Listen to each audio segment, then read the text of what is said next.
Hello fish keepers, and welcome to this breeding chronicle where we're going to update you on the fish that we have been breeding.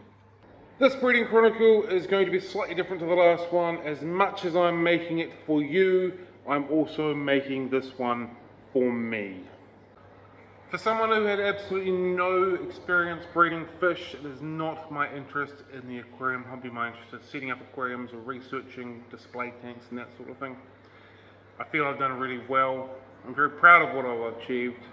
Prior to this, I've bred a couple of African cichlids, some bristlenose, and I had maybe a spawning of corridors. So to achieve what I've achieved in this time, I'm very proud. It's been a whirlwind 6 months. Hopefully in the next 6 months we can double the output of what we've got. We can produce some more fish. But if not, I'd love to look back in this in maybe 5, 10, 20 years, whether I've got my Bentley or whether I'm gone bankrupt, and be very proud of what I've achieved, the work that I put in, and the fish that I've produced in this short period of time. These are all the glow light tetras that we've produced.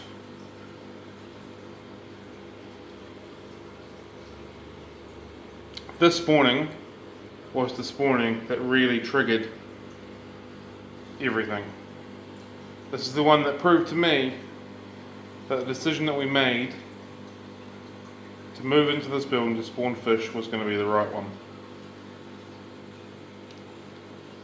These are the fish that changed my mindset. These were the fish that broke all the self-doubt.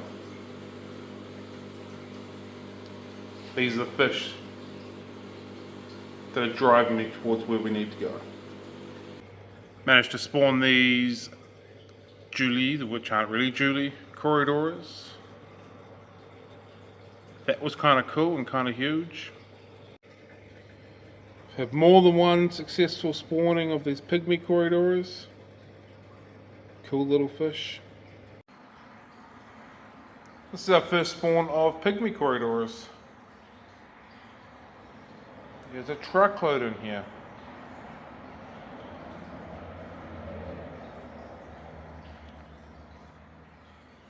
We've produced screeds of bronze corridors. This is just some of them. We've already started putting some other ones through the shop.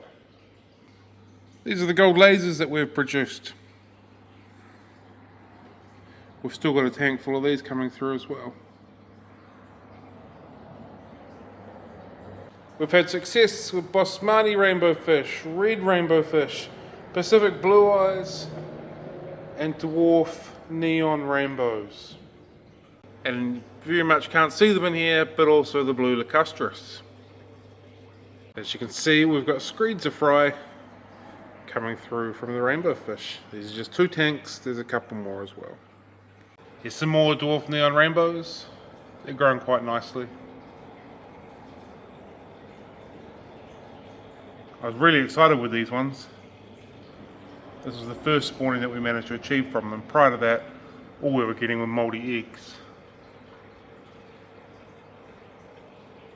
I was very excited when I first saw a few fry hanging around in here. Now there's about 50 of them. And we've still got them in really fry stage at the moment as well. We've had several successful spawnings of the shellies. Although this guy likes to beat up his females, which isn't so ideal. We've got some more of them hanging around in here as well. We've ticked off zebra danios, we've ticked off golden white cloud minnows, we've ticked off regular white cloud minnows, we've done pearl danios and albino cherry barbs. White cloud fry, pearl danio fry, zebra danio fry, albino cherry barb fry. More white cloud fry.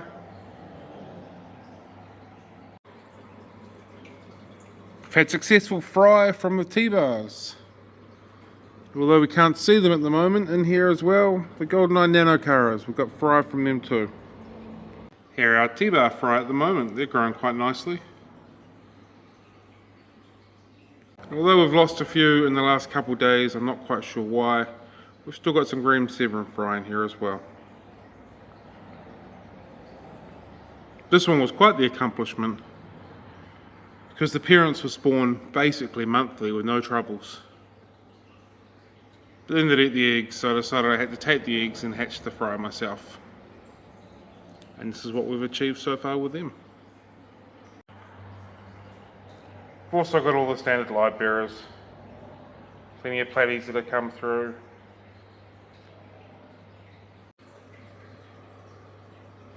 Plenty of line bred variants of guppies going to make their way through the shop as well. Guppies are quite an accomplishment for me. A couple years back, I couldn't breed them, I couldn't spawn them.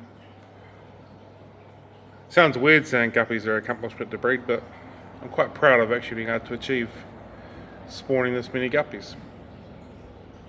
Although I'm still struggling a little bit producing mollies, we've had a few spawns of mollies as well.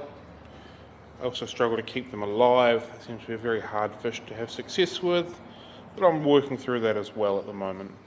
And managed to spawn a number of various swordtails. We've got the kois here, which I think are real pretty fish. And some red and blacks, and we've got some other ones tucked around as well. Just over a year ago we moved into this building with the sole intention to breed our own fish. I was wanting to go from aquatic fish retailer to commercial fish breeder. For the first 6 months nothing happened in here. I was full of self-doubt. I didn't think I could do it. I had no idea what I was doing. I was reading, I was watching videos, I was listening to podcasts, I was getting all the information, but actually physically doing it, I was too scared to even attempt it. With a few gentle pushes from the other boys from the Three Idiots Talk Aquariums podcast, I set up a tank or two, I failed a few times, and then I was successful in spawning the glow light tetras. So thank you to the other boys, Ryan and Cam. You pushed me where I needed to be, you got me where I needed to go, and now we are where we are. So thank you very much for that. I know it's been a very long video and it's been very much sort of self-centered towards me, but it's something I feel like I kind of needed to do. Business is a very lonely place, and you've got to celebrate your wins, and this is me celebrating my wins.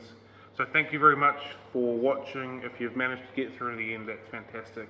I really appreciate it. Thank you everybody for being involved with the Fish Room. Have a good one, happy fish keeping, and catch you later.